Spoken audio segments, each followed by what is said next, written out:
നമ്മുടെ ഓരോരുത്തരുടെയും ഉള്ളിൽ കുടികൊള്ളുന്ന ശക്തി ദേവിയുടേത് തന്നെയാണ്. എന്നാൽ അത് വേണ്ടവിധം പ്രയോജനപ്പെടുത്താനുള്ള തീരുമാനം നമ്മുടേതാണ്. ജീവിത വിജയത്തിനും സമാധാനത്തിനും സ്വാതന്ത്ര്യത്തിനും ഒക്കെ വേണ്ടി നേരായ വഴിയിൽ സ്വന്തം ശക്തികൾ ഓരോരുത്തരും പ്രയോജനപ്പെടുത്താൻ വേണ്ടിയാണ് നമുക്ക് ഈ ശക്തികൾ ഈശ്വരൻ തന്നിട്ടുള്ളത്. ചിലരത് വേണ്ടവിധം പ്രയോജനപ്പെടുത്തും, ചിലർ തെറ്റായ രീതിയിൽ പ്രയോഗിക്കും, വേറെ ചിലർ തീരെ പ്രയോജനപ്പെടുത്താതെ ഇരിക്കും.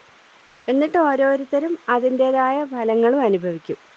നമ്മുടെ ജീവിതത്തിലെ ഇരുട്ടുകളൊക്കെ മാറി വിജയവും സമാധാനവും അറിവും സന്തോഷവും ഒക്കെ നമുക്കുണ്ടാവാൻ നമ്മളെപ്പോഴും സ്വന്തം ശക്തികളെ പ്രയോജനപ്പെടുത്തിക്കൊണ്ടിരിക്കണം.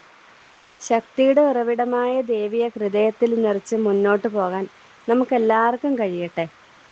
ദേവിയുടെ അനുഗ്രഹവും നമുക്കെപ്പോഴും കൂടെ ഉണ്ടാവട്ടെ. ഹൃദയം നിറഞ്ഞ മഹാനവമി വിജയദശമി ആശംസകൾ.